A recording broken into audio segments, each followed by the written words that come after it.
Hey, it's Gil from The Mind Podcast.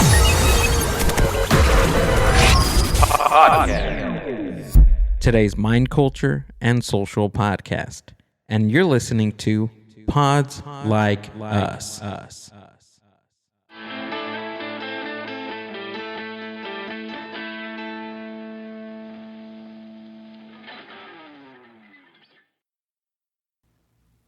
Hello and welcome to Pods Like Us. I'm Martin, well known to my friends as Marv, and this time I am speaking with DJ Skoob from the podcast Undiscovered Entrepreneur. Thank you for speaking with me today. Hello, Martin. How are you? I'm fine. I do love that laugh. Oh, thank you. Do I keep calling you DJ Skoob or Jesse? Oh, DJ Skoob. I will actually answer to Skoob faster than my real name, so I've kind of stuck with that. It's just funny because people will, in your show, they will actually call you Jesse. Yeah, I think that's mainly because that's the name that's on the screen. I really should change that. But, I mean, some people still call me DJ, but it is what it is. I love it all. Yes, it's like some people will call me Martin because that's what it says at the bottom of the screen on mine, or Right. they'll call me Marv. I don't mind either way, really. So, first up, how is the DJ business coming on? I mean, that's the one thing I've garnered that has pushed you into this podcast and looking at inspiration of people starting their own businesses. True. Yes. Well, it's still a work in progress. That's the whole reason why I call myself DJ Skoob, because I wanted to be a DJ. I'm still trying to get things together, but I enjoy doing the podcast so much that I've really put the DJ, music kind of like on the back burner for now, so I can concentrate on this, because being able to help people as much as I have up to this point has been such a great feeling that, I mean, it's beyond anything that I ever thought I'd even accomplish in my lifetime. So I've kind of stuck to that over doing the DJ business. So, well, I know each time I listen to the episodes, I can hear, there's inspiration there, there's influence there. I mean, even on myself, who's not gone into business as such, I was listening to the episode the other day that really jumped out at me, and I've posted up a bit of footage, if you don't mind, on my show's TikTok page, of some bits from the discussion that you had with Dragos, the fantastic beekeeping information. Because, like you pointed out, at the end, or towards the end, when he explains about the details that you look for on the packaging, and to do with the honey and where the honey is sourced from, and that, it was just absolute gold information, that is just brilliant. yeah, and I wasn't really even expecting him to do that. I mean, I asked him a little bit about it, but for some reason, I mean, he had so much great information about honey. And I mean, having a honey business in your family for over 5 generations, you're bound to learn a little something about it. But I really highlighted that information in a lot of my clips and things like that too, because it's just information you wouldn't really know. And I'm really glad he went over that. And he actually has my highest downloads right now too. So he really is a great interview and a great person to listen to. Well, I don't know whether you know, but there are 2 or 3 actual beekeeping podcasts out there. Oh, I'm sure there is. There's a podcast for just about everything out there, so that doesn't surprise me in the least. No. But yeah, I wouldn't expect to actually run into information about honey in an entrepreneur podcast. So I guess that's why it's just a little bit different than most. But it was just there was something about it. It was almost like television shows that you're watching, documentaries where you're fixated on it. And as you were chatting with him, but I find this a lot with a lot of the guests that you get, is that you just can't stop listening. It's wall to wall information that's just absolutely fascinating. It is. It really is, and I'm really thankful to have the guests that I've had up to this point that's been able to share this much information and all this great nuggets of knowledge for anybody that's willing to listen. Do you think that because you're doing it in under an hour for each episode, do you think that actually distills it so that you actually get solid information from start to finish, and you don't go into areas that take it away from that, so you've got it succinctly there? You know, it actually is natural the way things have worked out to this point. Most of my episodes, and I think that has a lot to do with the questions that I ask, have worked themselves down to, 30 to 45 minutes. I've had one or two that went to an hour, but they were just so jam-packed with information, I didn't want to cut any of it out. For example, my interview with Cliff Ravenscraft went for over an hour, but Cliff Ravenscraft was just such an amazing individual. I wanted to just get as much information as I could out of him, because he's definitely someone that I idolize as far as my entrepreneur adventure, but I think anybody can really learn from. And then you've had other situations as well where you had a guest, I can't remember his name now, but he had that software that links all of these different things. And he was such an inspiration on you personally that now you are an advocate for that actual software yourself, which I'm guessing you hadn't actually initially gone into this situation realizing that would happen. Yeah, that's Philip Hughes for my episode 2 and my episode 11, where we did a follow-up with him, the 6-month follow-up with him. And when we first started that interview with him, I didn't realize that was going to happen, but the software program was just so amazing, and I wanted to be able to share it with anybody that I could, and we just decided to make an affiliate, share with that. And I've been advocating for that software ever since, because really having all your analytics on one screen instead of going here to there and here to there to figure out, how your Twitter's doing, how your Facebook is doing, anything like that, really cuts down a lot of time, and you're able to look back and see what posts worked the best, so you can kind of work off of those posts and make better posts, So, and it's definitely grown a lot since that last episode. It's been an amazing adventure. Well, it's something where we're all in that situation where we use multiple platforms and multiple different types of software, and it can get irritating at times because you want something from one piece of software to connect to another piece of software. So it can get irritating where they don't speak with each other. So, to think of, I'm trying to find another way of saying it, but that's technically it. It's software communicating with each other. So what he's created there is a piece of software where all of these different apps or pieces of software will actually communicate with each other and work together. That's right. That's where you can gather all your analytics from all the different types of sources, even your website. I think he's just integrated Google, so Google searches are in there now too, all in one place, so they can communicate with each other, so you can understand where to put any monies or any energies into a particular place, so you could gain more trust, gain more followers, or however. I mean, it really depends on what you're using it for. Instead of trying to figure it out, because when you have them all over the place like that, it's really hard to understand which one's doing the best in a decent amount of time. And then, for example, if you are a internet manager at, say, a car dealership or something like that, and you have a presentation you want to do, now you have to go over to this analytic, pull that, make a chart, then pull this analytic over here, make that chart. Well, now with this one, you could actually make charts just all in one shot. So you could take hours and hours of searching and information at a time and just take it down to a click. Absolutely. So what's the history of the show? Because, well, actually, if we're going into this, essentially it's an extension or a alteration of your previous show, because you used to have Undiscovered, or not Undiscovered, Untitled Entrepreneur before this, and then you transitioned over to Undiscovered Entrepreneur, which I think is actually a better title anyway. Yeah. Yeah, I actually when I did the brand change over to the Undiscovered Entrepreneur, it just seemed to fit a lot better than Untitled Entrepreneur.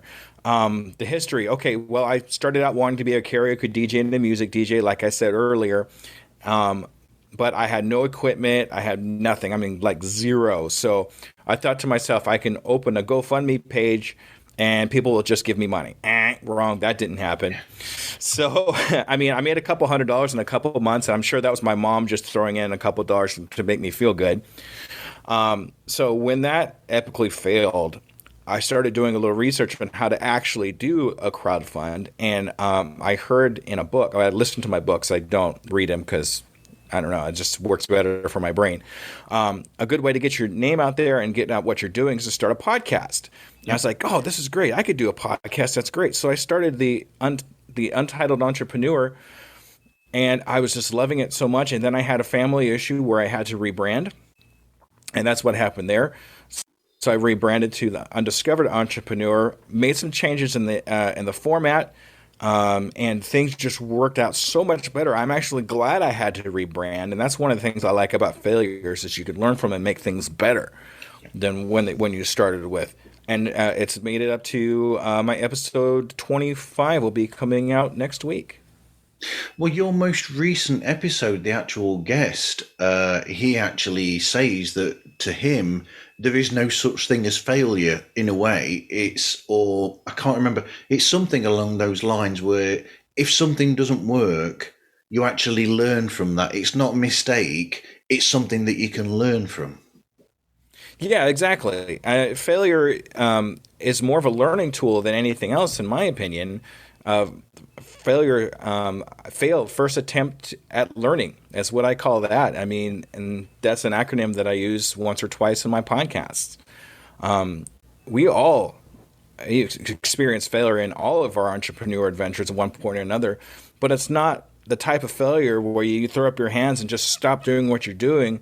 And instead you say, okay, I did this. How do we improve it? How do we make a change? How do we make it different? That way it's better and we don't have to deal with that failure. And if something similar comes again, you know how to deal with that failure and how to make the change. So when you did the rebranding then, how did you actually restructure the show? How was it initially? And when you were looking at it and looking at the rebrand, what were you thinking of with the change of structure of the show? So first of all, the name change was probably the biggest part of the whole thing. And all I did was just throw out a thesaurus on my phone and I put Untitled and just kind of went down a rabbit hole until I came across Undiscovered. And it just fit so well because all the people I talk to are basically undiscovered entrepreneurs. Yep. So that really fit. Also, the format of the show itself, a better intro, a better outro, the music's a little bit different, and just some changes I made there just sounded so much better than it did from the Untitled Entrepreneur that I just had to go with it. It just sounded so much better. And that's kind of how I restructured things. Now, the questions themselves were still the same, but like everything else just really fell into place right there at the very end. Yep, you will find when I put my blog out, I actually mention about the music, and I say in my blog, this is a bit of a spoiler here. I said in my blog, am I the only person who does a dance to the music? Because that music is so, you can't stop moving your foot to it or tapping, along to it. Yeah, I actually found that music on Soundstripe, and it was a gentleman, I can't remember his name off the top of my head, but all my music's actually all done by that one gentleman. And I like doing that because it all fits together so fluidly and so nicely. It's actually a combination of two different songs that I just cut up into pieces. Yeah. But they flow so nicely together, and that's why I kind of did that way. That way they flow together and it sounds good. And I know I love electronic music. I mean, that's been my entire existence up to this. That's why I wanted to be a DJ. But I figured I could still incorporate some of my love of EDM music into my podcast because that's kind of who I am and what it does. Well, it's your personality. It is who you are, much as the laugh is a part of your personality as well. Oh, well, I've been doing the laugh for about 20 some odd years. So, it's really become a part of me.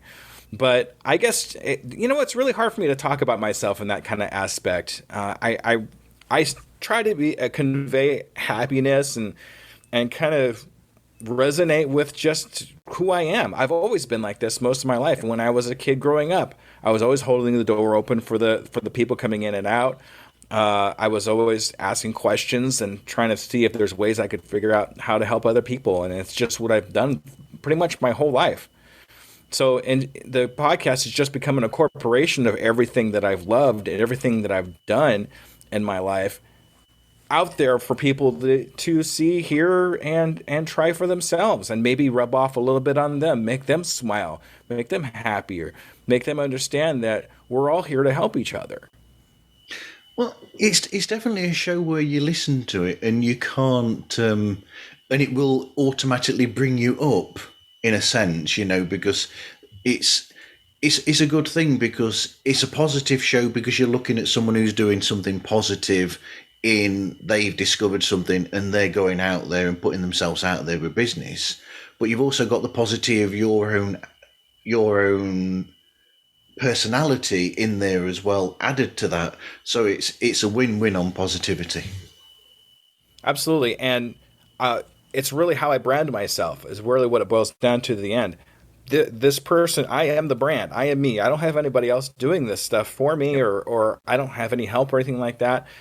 I am the brand. So if I am going to be the brand, I want to be the best brand that I can be.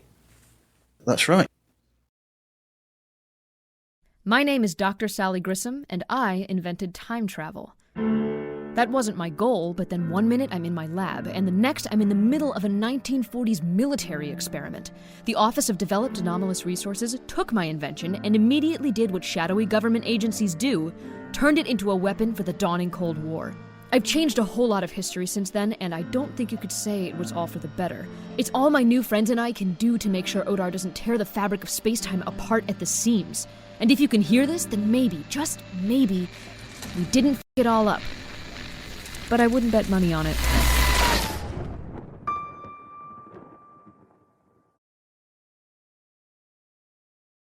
The show description then, so I would say that each episode you will speak to a different, as you say, undiscovered entrepreneur. It's normally somebody who's been in business for, is it under a year that they've been in business? And then, so you have a discussion with them to discuss the background of their business, what the business is all about. And then I really like the idea that you have where you're going to chat with them again 6 months down the line to see how they're getting on. So you ask them where they think they will be in the next 6 months, and then you come back to them 6 months later to see if they've actually reached that goal.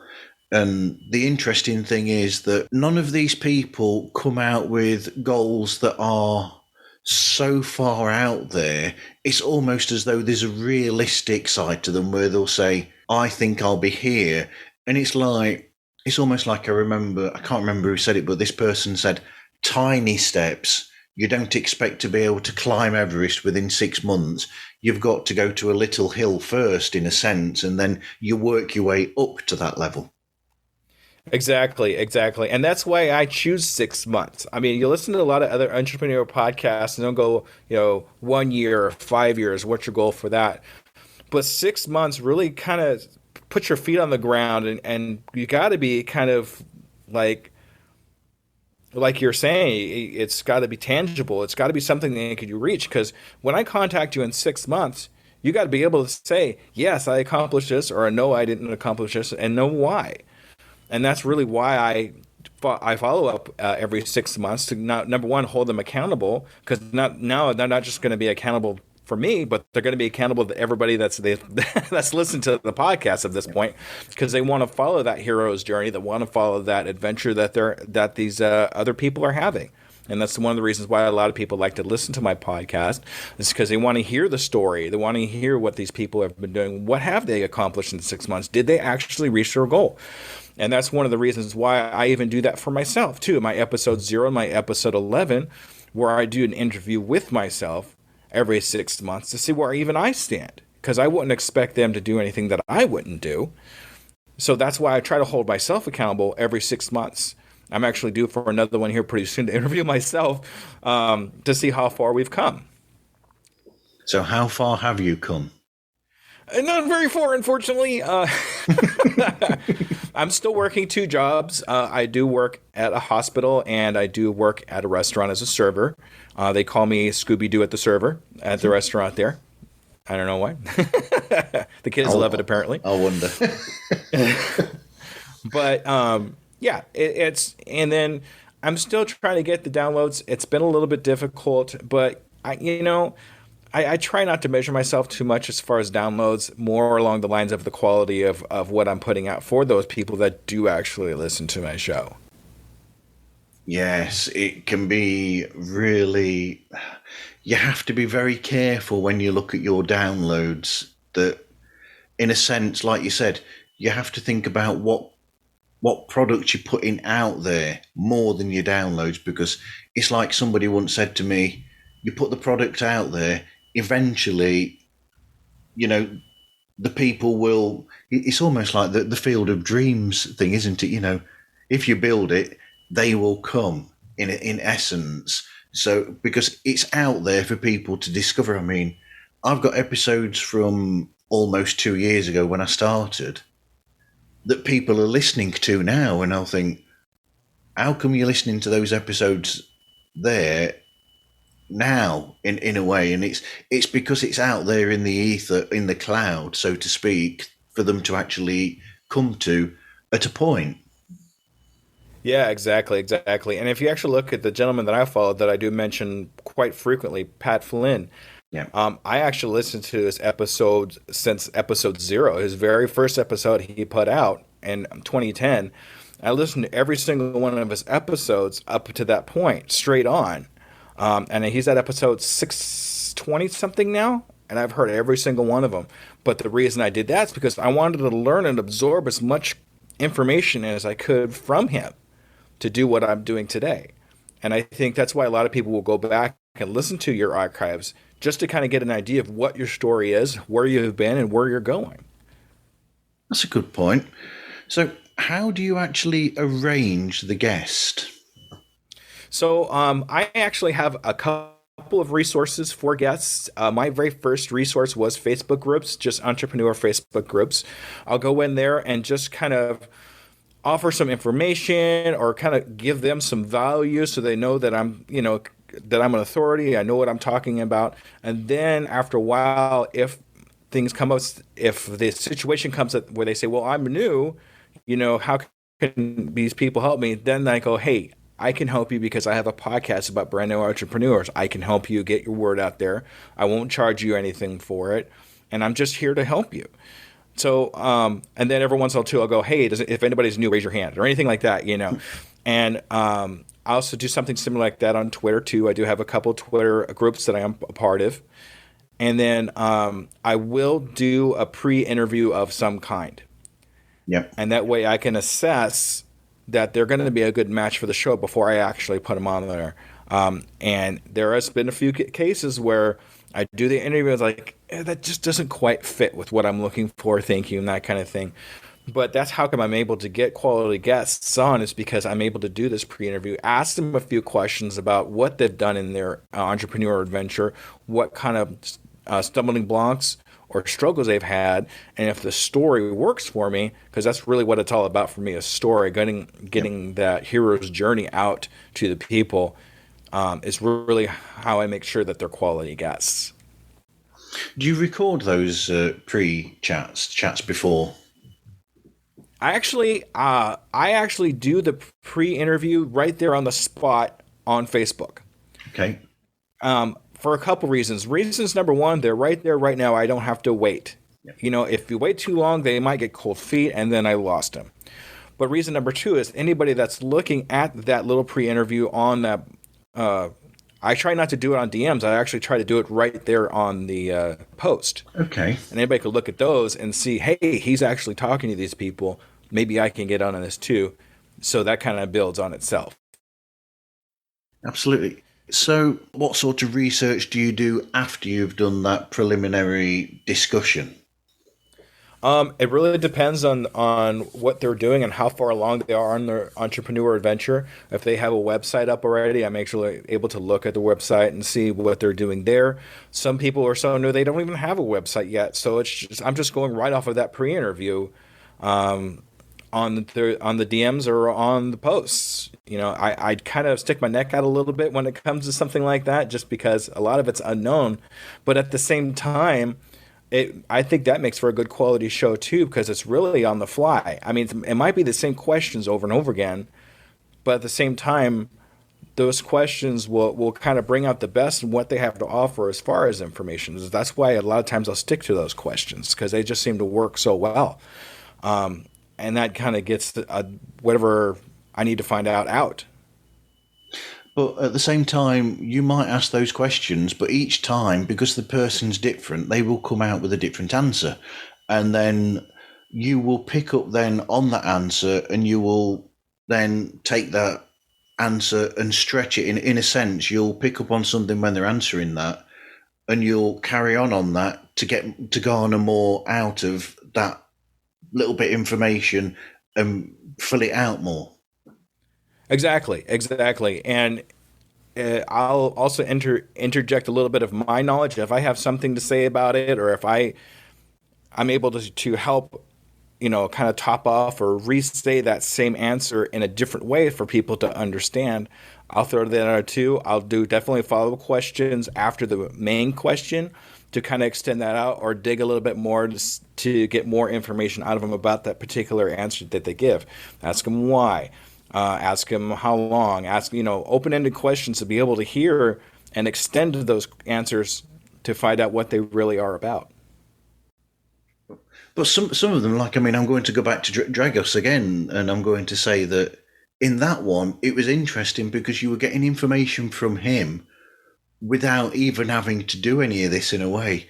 It's almost, it's like sometimes it's incredible when you get some guest, because it's like you light the fuse and off they go, and they go and they go and they go, and they give you so much that it's almost like, do you remember the old I think you call them GI Joes and we call them Action Men, where you pull a cord and it just keeps talking for so long, and it's those sort of guests are just amazing. And I'm very glad when I come across those guests, because it kind of makes my job a little bit easier. Yeah. But at the same time, it helps them out too, because they're getting their word and what they do and what they're able to do and able to help with out into the open where they haven't done that before. But you always can tell when somebody is very well spoken and and able to do that, because they have the experience of being able to talk, and even for the long ways. Even though some of my entrepreneurs are brand new, they still have the capability of being able to talk and being able to say what they have to say and kind of get that information out there. They just have the knack for it. They just have the gene for it, I guess. It's really hard to kind of pin it down, but you could tell when somebody is well-spoken. But in a way, that is part of why they are in the situation that they are in. It's because there's a certain positivity in them. I'm trying to think of a way of saying it, where they will know how to explain everything about what they are about, because they are that positive about it that it's just there within themselves, that information to impart out to people. Well, it's their passion. Yes. Yeah. It really is. And when you're passionate about something like that, you're going to want to talk about it for hours, because it's really what you love. It's what you do. It's what your zone of genius is. It is. And when you could be your authentic self with something like that, you're able to speak for it for a little bit of time and convey the knowledge of what you're able to do and what your passion is. Yeah, it's like to use an example from somewhere else. It's like a podcast. If you're doing a podcast about a group or a musician that you love, you will be able to talk about them for so long, because that is your passion. Much like beekeeping is the passion of Dragos, the software package, the analytics package is his. This is that person's passion. So you will always be able to just flow freely, discussion-wise, about whatever it is that you love. Exactly. For example, like if you want to talk about really bad movies, I could talk all day about really bad movies. Movies like Manos, the Hands of Fate. Movies like Santa Claus versus the Martians. You know, things like that. I could talk about that all day. Weird Al Yankovic. I could talk about Weird Al Yankovic all day. You know, and that's just kind of the weird guy I am. But and then if I want to talk about the podcast, obviously I'm going to be able to talk about the podcast because that's what my passion is. You've caught one of my spots there with Santa Claus Conquers the Martians. Yes! Oh, I'm glad I'm not the only one. I'm really hard to find people that actually know what that movie is. It's one of those films I've said to people where it's so bad, it's hilariously funny. Yes! But, yes, I can't believe we've got another Santa Claus Conquers the Martians reference out there. Wow. I have the movie. I have it right here, and it's in my collection. Yeah, we've got it on DVD over there ready for Christmas. But my other half will not watch it with me. Well, you know, I can't get my wife to sit down and watch it with me. I mean, you really got to have a passion for bad movies. You really have. Yeah. Have you seen Manos, the Hands of Fate? No, I haven't seen that one. No.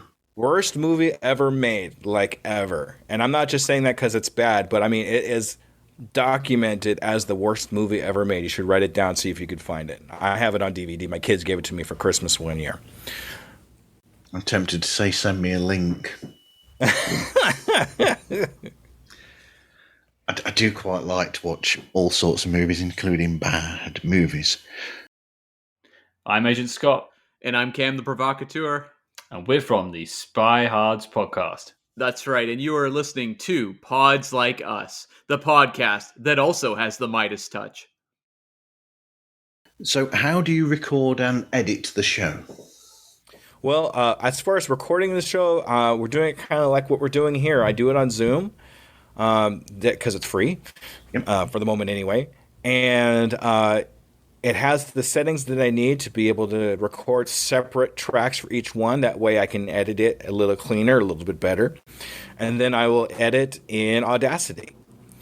And literally learning Audacity was just me watching an hour video from a guy that was editing it. And I just copied what he did, copied the settings that he had on his screen. And I have a quality sounding podcast. It was really simple. Will I go into more expensive things? Eventually, maybe. I don't know. But right now, the quality is decent enough, and I love editing. I know it's hard for probably to hear because a lot of people like hate editing, but that's really when I get into my flow, is when I'm actually editing. Because I went from when I first started podcasting. For an hour episode, it took me 4 or 5 hours to actually do. I had to break it up into sections because of my 2 jobs. So it took me a while. But now, a half an hour podcast may take me an hour and a half tops to edit because I've learned all the quick buttons. I've learned all the gizmos and how quickly I can get in and out of them. Quick shortcuts to be able to make things sound better. Yeah, it's using those quick tools and just repetition is really what it boils down to when it comes to processes. In essence, when you're editing the show, it's almost like you've got an internal, there's like an internal rhythm that you are listening for in the show, and a pace to the show that you have an idea in your head, the pace that you want that show to go at. So editing it is just looking at those bits and trying to make sure that rhythm is there and everything is there that needs to be. It's like it's almost like so to use a musical metaphor, John Lennon, when he used to record songs, he used to be famous for snipping bits out that he thought musically lasted too long or whatever. He wanted to get to the song. So that's why you would sometimes find that some of his music, he'd miss beats out, so you'd have like a 7/8 section because he wanted to get back to that. So he's got that internal rhythm there, and that's what he wants it to sound like. So we're listening for that when we do the edit.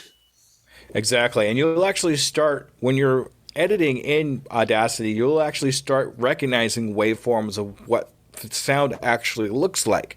And if it's a sound you don't want or you don't need, you'll clip that out. Also, the rhythm of the speaking, you'll be able to start catching up on and know that if you clip this a little too much or clip it too big, it's not going to sound right. So you clip it just right. So it's all, you learn in time and in repetition what sounds good, where the sounds come from. I know what a breath sound looks like. I know what a S sound looks like, things of that nature. So if I don't want that, I don't even have to play it. I just clip it out because I know I don't want it. Yeah, we all know what ums and ahs look like. Oh, yeah, that's an easy one. Yeah, that's easy. So we know where they are to snip as many of those out as possible. But at the same time, though, I don't know whether you found it the same. I used to do that all of the time. So I'd go all the way through and I'd remove every single ah, and everything like that throughout. And I found then that in a sense I listened, and then I listened to the original, and I thought, in a way, the original sounds almost more natural, like a natural conversation. So you almost become a bit more relaxed the more that you get used to it. But that doesn't mean that you leave them all in there. I might say I don't leave them all in there. I still get rid of a lot, but I leave the occasional one in there because it's natural that people would be like that when they're discussing, because it's not like in a normal discussion you will go from there to there without any pauses for thought, for instance. Absolutely. You still want it to sound natural. If you take out all the ums and ahs and the breath sounds, you're more robot than really natural. And if you listen to the difference between my first 6 or 7 episodes to where I am now, I actually start leaving in breath sounds. I start leaving in just a few ums and ahs just to make sure it sounds natural. If you listen to my first 6 episodes, I'm cutting it all out. Yeah. And I could definitely tell between the two the difference in the flow. And it really made an improvement. It doesn't sound like it should, but it really does, because it sounds more natural. It sounds more humanized. It just sounds what we're used to as humans. We all know we're going to breathe. Even words that we all kind of say consistently. I said actually a lot. I don't know if you noticed that or not, but I said actually a million bajillion times. So I'm trying to stay out of that idea.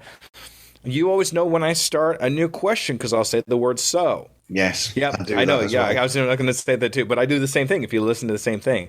And that's my bridge word into my next section. And we all have a bridge word or something that we say that's kind of consistent. Everybody has their word. Actually is my word, along with so. It's funny, this is the second episode I've recorded on, consecutively where this discussion has come up, because the previous episode I recorded, we discussed exactly the same thing, and I was saying to Paul from Vintage Rock Pod that's one of those things where we have these words or these sayings that we will use all the time. And it's also the same as we have the same intro and outro every time. It's like it's inbuilt that you will always intro an episode by saying this, or a discussion by saying this. So I've always got my hello and welcome to Pods Like Us, blah, blah. And then the ending is exactly the same every time, essentially. So it's just something that's part of you as a person. Exactly. But every once in a while, you want to break that up a little bit. That change, that little bit of change. Oh, wait, he's doing something different than he doesn't normally does. That'll get people's attention. I did that recently with, I was doing a show with somebody else who does a paranormal podcast, but he also had an interest in comic books, and we were discussing the recent passing of the artist Tim Sales, who did artwork for DC, Marvel, and he was the artist behind all of the artwork in the series Heroes. So we found ourselves discussing him, and it was actually and I just said to the guest, I said, do you know what? I think we ought to just start recording now and just start from this and work our way into the show. And then, so that's what we did. So there was no actual introduction as such. And then eventually I just said, look, we're discussing this because it was something that was close to us, and we're letting you into this a bit early so you can hear us talking about this.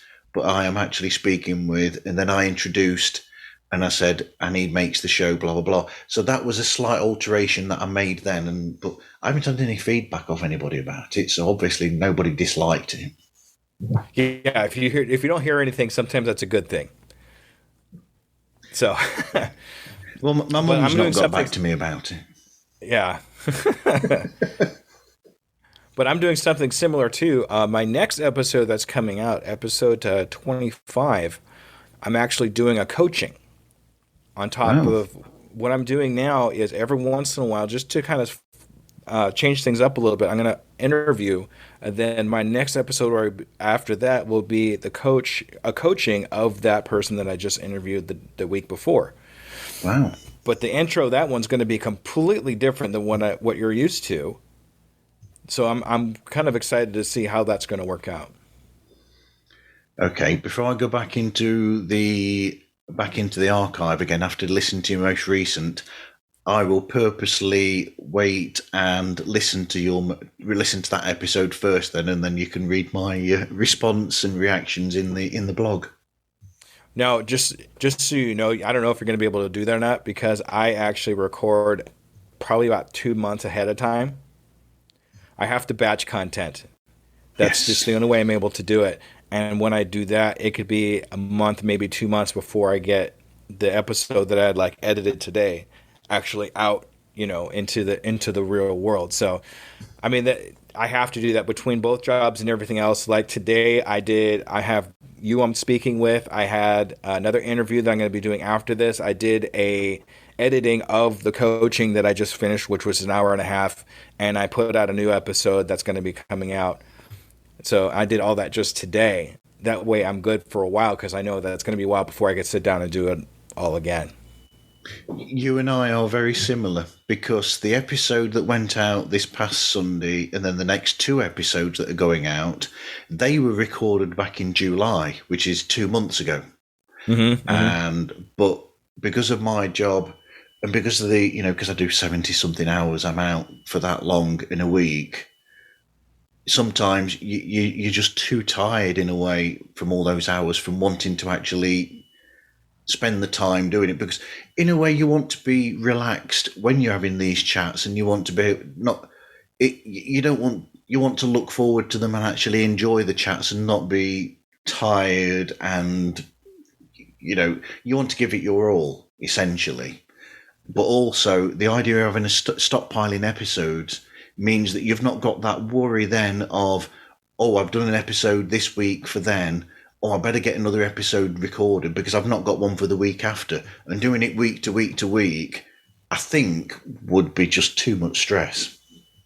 It really is. And that's kind of one of the reasons why I batch content. And that's also the other reason why I put out every other week on my podcast. I just couldn't bring in myself to do every week. It's just too much work. I will burn out. And burnout is definitely, it's real. If you listen to my episode with Cliff Ravenscraft, he talks deeply into his burnout and how it actually put him in the hospital with gallstones, which it was terrible. And it was all because he wasn't taking care of himself. He was pushing so hard in his business, and he burned out. So burnout is definitely real. Especially when guys like us that are working, 70, 80 hours a week on top of doing our podcast, our passion, we don't want to burn out. We want to be able to have that. And that's why we do things the way we do. Yep. This is B. Nicole from Buried on the Tundra, and you're listening to Pods Like Us. I don't know why, but I've suddenly thought of, when you were talking about that, I think when you were speaking with him, there were certain things where he was saying where you have to be able to learn to, you need a support system there in place. So you need people there who will support you and back you up on these things, which is important, but also realizing that those people are there as well, rather than just thinking that you're on your own. You got to realize that those people are backing you up on these things, but also at the same time, it's like, you need to realize where you are as a person and what you're best at in a sense, and where you can actually allot out certain jobs to other people, because giving yourself too much to do just adds to that, and that brings the pressure even more and can actually cause this burnout. Exactly. You want to be able to do what you do well, but what you can't do and can't accomplish, if you can hand those off to other people, that way you don't have that burnout, you have less stress in what you're doing. You would be better off, at it. It's going to be a while before I can hand any of my editing or anything else off to other people. I'm just too new. So, but at the same time, I still have people that support me. My daughter made my logo. My son helped me with my website. People that care about you and love you and want to support you, they will help you do what you want to do to accomplish what you want to accomplish. You've picked up on a subject there I was going to go to. You're very good at this, Oh, well, that's why they pay me the little bucks around here. Huh? So the daughter with the logo. I mean, yes. was that your actual suggestion? Did you say to your daughter, "Oh, this is the sort of thing that I'm after," or did she just come up with this logo and say, "Here, I've done this for you"? Well, when it comes to the logo, the logo itself was my idea, and she just made it a reality. Yeah. I told her I wanted a Scooby-Doo dog and make it a pug, because the pug is my son's favorite dog, and put a piano tie on it, and this is what she came up with. Now, as far as the podcast cover that you see when you go on to Spotify or wherever it is, that's all her doing. Okay. I sent a picture to her of me in a pose, and then she just took it from there and made it what it is now. And I've had mixed reviews on it, but I love it so much. It's my daughter's artwork. She's actually studying to be an animator. So it's like I really want to support her in what she's doing as well, too. And I think me having these things that she has created out into the world is kind of my way of supporting her. But that image of you on the actual logo is you down to a T, shall we say? Oh, yeah. Because it is that positive you that's out there, and almost like you're. Am I getting a bit psychological and a bit Freudian with this here, where that's almost like an outstretched arm saying, "Here I am. I'm here to help you and to offer you advice," in a sense. What's funny about that particular pose that I do is, if you ever go on to, now the restaurant I work at is called Getting Basted. It's a barbecue restaurant. Yep. Now, if you look at any of their Facebook or TikTok or anything like that, I'm actually doing that same pose in any of those pictures that I'm in, and that's actually where I got that pose from. Okay. And what I do, with my hand out like this, my idea with my hand out and having the title of the show in my hand was kind of like a way of saying, I'm here to help you. You can trust you could trust me with yourself in my hand. And that was kind of my forethought in that whole thing. So, and then, of course, the big smile and the, whatever. But it's almost like I can imagine the laugh while you're doing that pose. Oh, yeah, absolutely. You could definitely hear it while you're looking at it. Yes, definitely. So music and logo. Are there any episodes that really stand out to you as very special? All of them are really special to me, just because every one of them are someone that I really touched lives with or helped them out. The couple that I had picked out, because I knew you were going to ask this question, episode 12 with Cliff Ravenscraft, like I mentioned earlier, was really, really good. A lot of great information from that. Cliff is an awesome, awesome human being. If you could ever look him up, do it. I really suggest it. Episode 7 with Dragos was definitely one of my favorites. Has the most downloads, and he has a wealth of information too. Episode 20 with Esprit Devora. I was actually blessed, I guess you can say, to have her on my show. One of the top 10 women in tech to follow, and she was able to be on my show. She agreed to be on my show. She has the resources that she gives out on that show is absolutely amazing. She gives out some great resources to help you in your entrepreneur adventure. And then the newest one that's actually coming out next week is a really, really good show. A lot of great sources, and she has a lot of great information. I'm not going to give too much of it away. Episode 25, though, with Luz Gonzalez. Okay. That will have been about 3 or 4 weeks before this episode comes out. Right.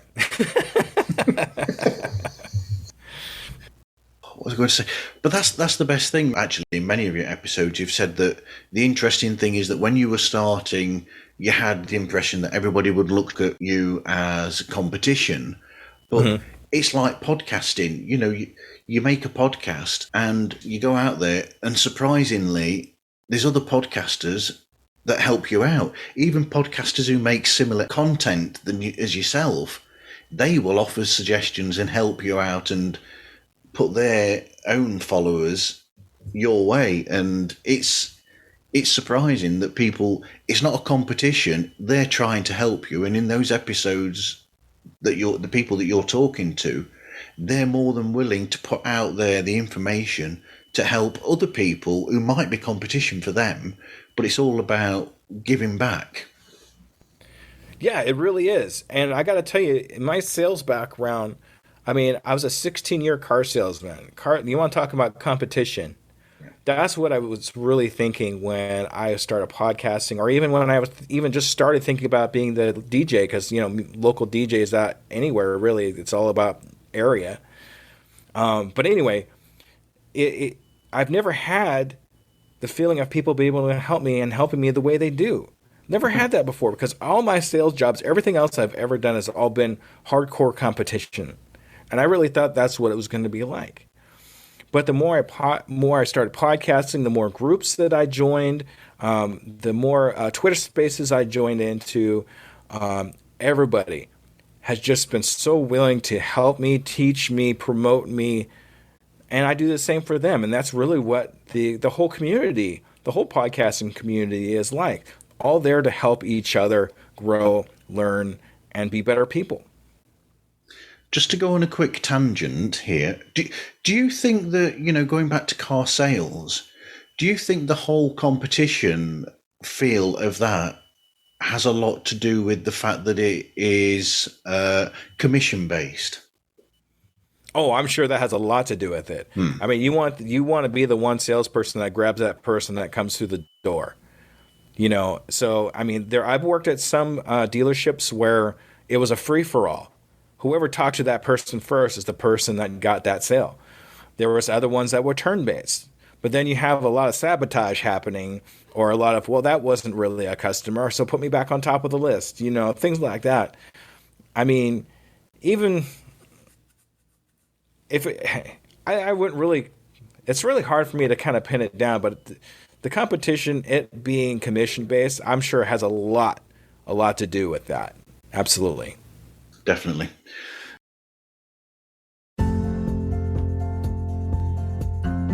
Welcome to the Greek Mythology Short Stories podcast. This podcast is hosted by Eric and Shane. Shane is a robot under Eric's control, but he sounds way better than him. Every episode in this podcast is a short story from Greek mythology. The podcast will cover the mighty gods, the great heroes, the cunning villains, and much more. I hope you enjoy this podcast and stay tuned for future episodes. So back to a much more positive subject of your show. Yeah? I prefer positivity here. So the next bit, I don't know what you think about this. So 5 tips that you would suggest for people starting business. Yes. Tip number 1, and probably the most crucial, start. Yes. It's so simple, yet so hard to do. I mean, it doesn't matter what you do to get started. You could start like me, where you just started listening to entrepreneur books on a daily basis, just to keep your mind rolling, to understand, okay, this is how this is going. Learning, always learning. And then whenever I talk about starting, you probably heard this already.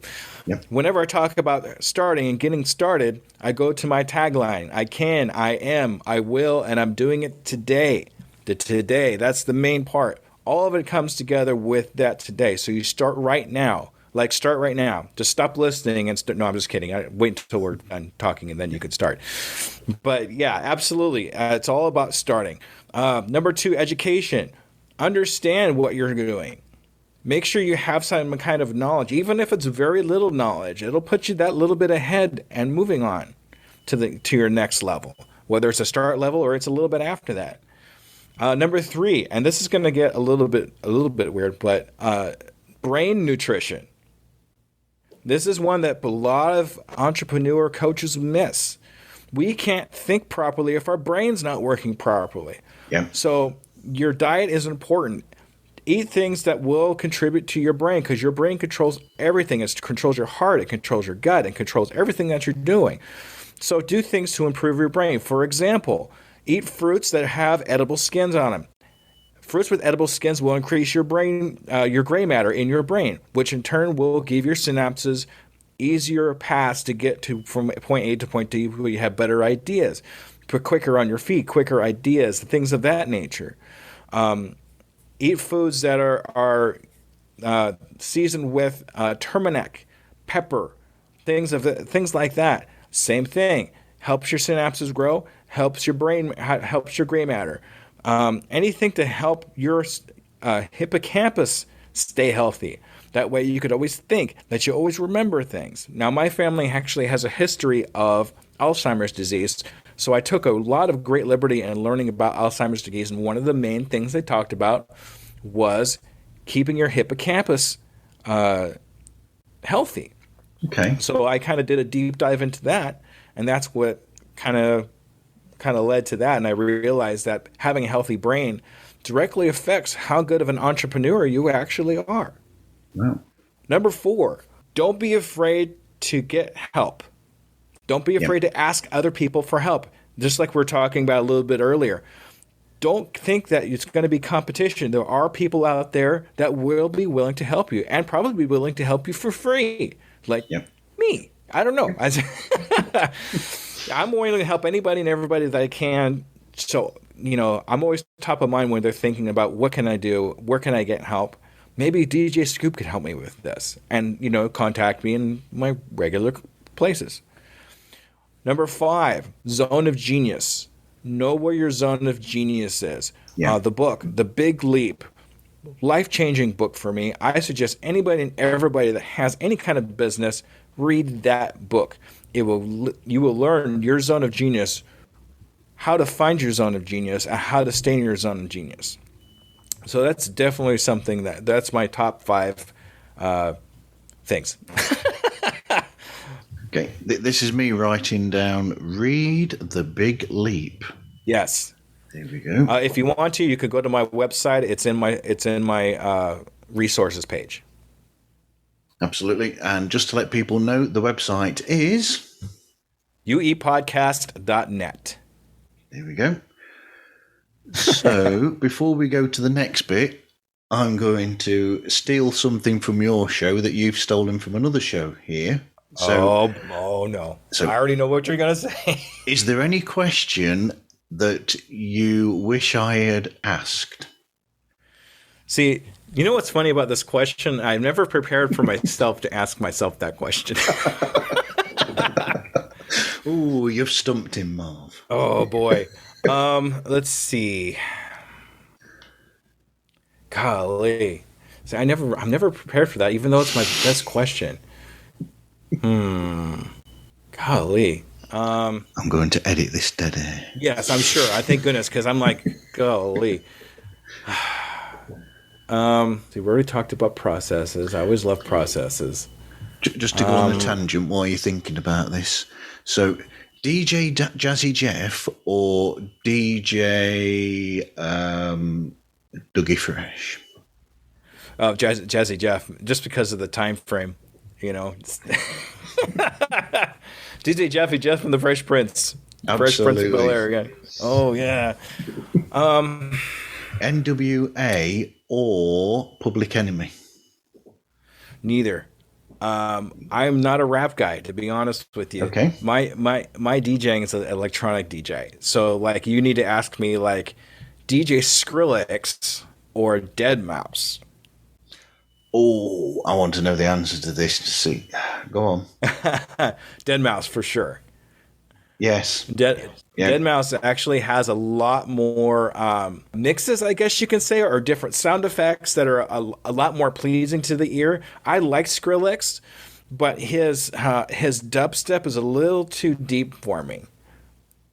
The sounds of his dubstep is just a little too much for me. But don't get me wrong, I love him. I love his music for sure. I think there's more scope to Dead Mouse. I think there's more variety that he uses in his mixes. So he will take them from various different places. Whereas I think Skrillex and a lot of other people they've got this specific area that they dip into to use. Whereas he's more open to using, like, so he will go, oh, I'll get something from this jazz record here, and I'll use that in there, and I'll mix that in with this bit of this metal song that I've heard from years and years ago from the 70s. I'll put that there with this jazz section, and whereas a lot of others won't have that big a toolbox to use. Yeah, he has a lot more variety in what he does, where a lot of other DJs will kind of stick to their area, to their niche, because that's where they're safe. But he's not afraid to kind of venture out a little bit, try different sound effects, try different, genres and areas to mix into his music to give it that different type of sound. And I think that's really what I like about it the most. So, and then I'll listen to that, and that's really where I want to be in my DJing, is being able to mix music like that. That's really what I want to do. That's where a lot of my love comes from. Music is that type of music, and I want to be able to produce that for myself. So you're still thinking about the question? Yeah. Oh gosh. How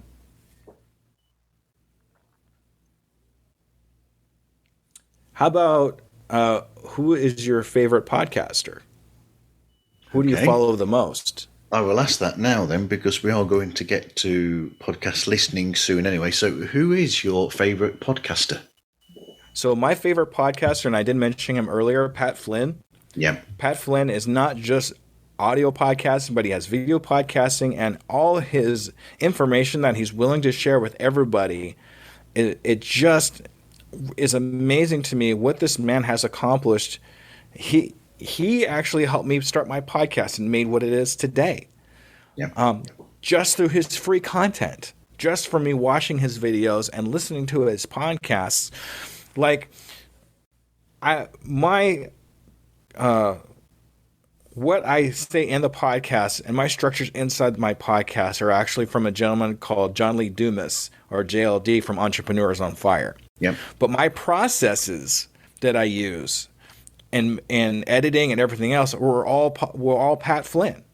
And then my marketing that I use, and my marketing ideas are from Pat Flynn. And then I will be putting together a course about how to start a small business. And the idea was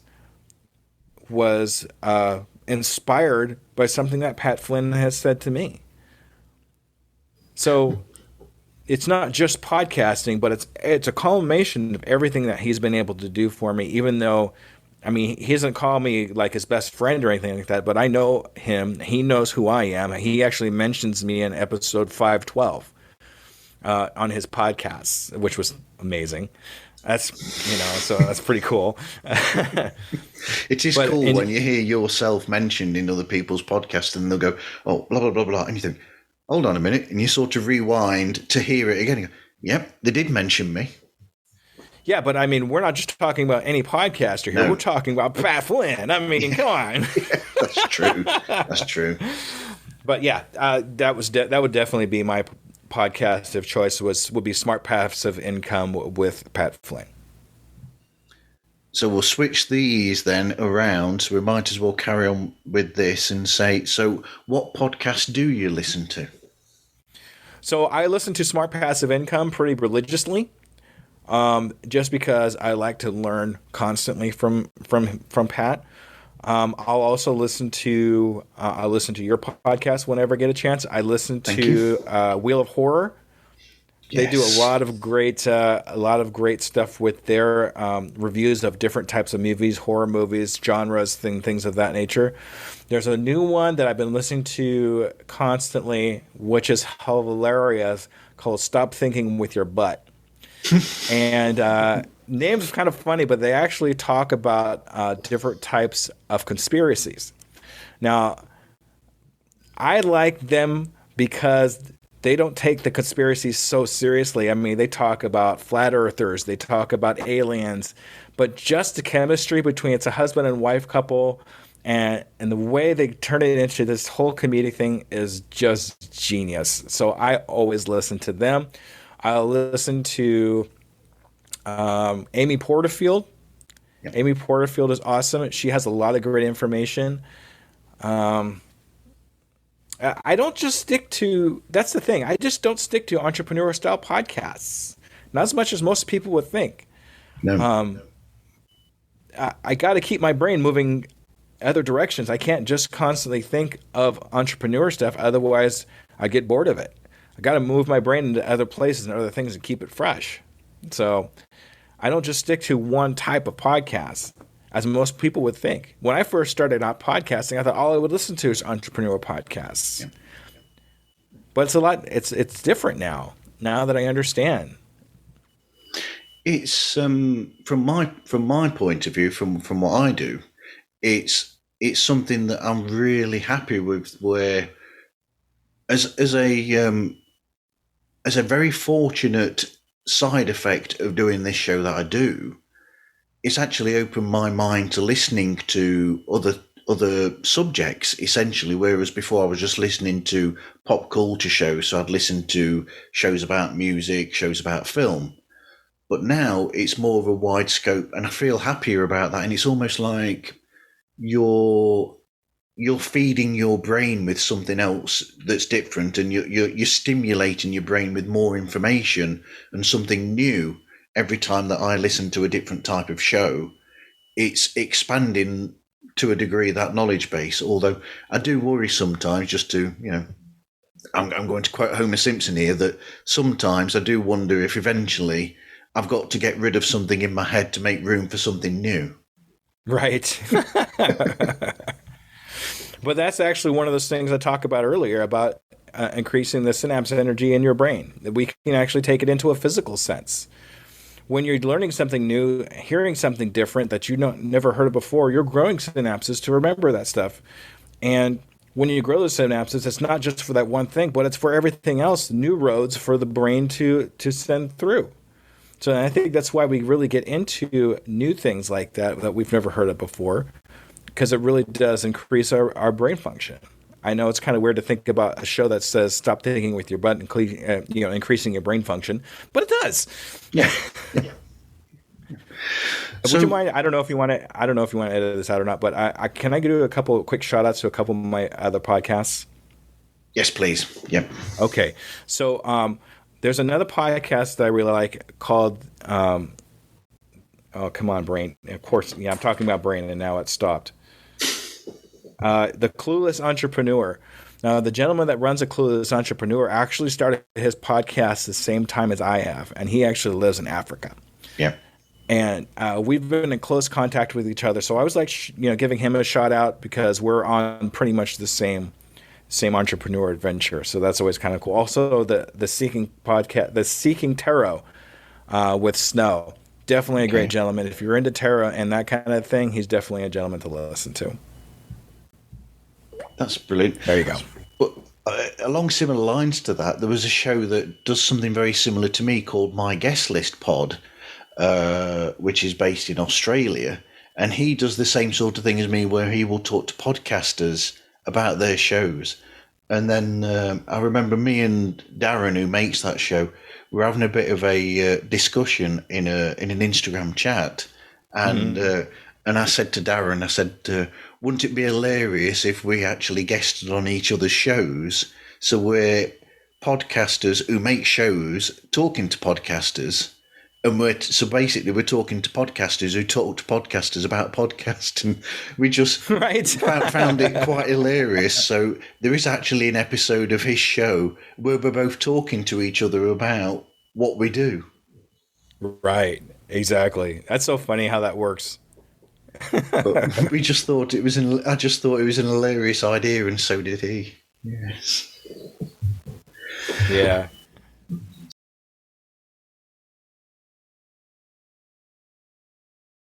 So what advice would you give to people if they were starting their own podcast? Start. No, I'm just kidding. I did that one already. Yes. Just find out what your passion is. What's the one thing that you could talk about for hours without stopping? What's that one thing you start talking about to your best friend and they go, will you stop talking about that already? That's what you want to do your podcast on. So I should do one about musical trivia. There you go, right? But, find that zone of genius. Do a podcast about your zone of genius because you know that you're going to be able to talk about it and talk passionately about that particular subject anytime and every time that you can. And then the more you do that, the more you're going to find people that want to talk about that with you.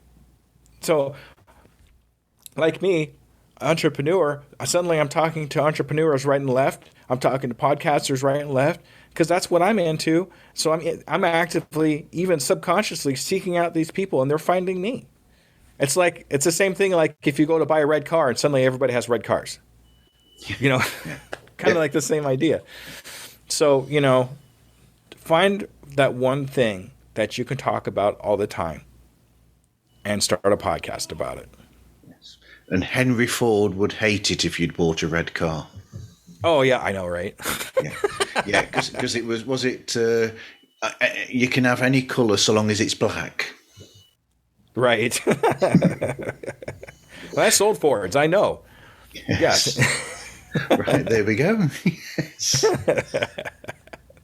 So I'm trying to think if there's anything else that we might have missed. We've hit all over the bases, I think. And then some. And then some, yes. Yeah. So where can people find the show and get hold of you then, Skoob?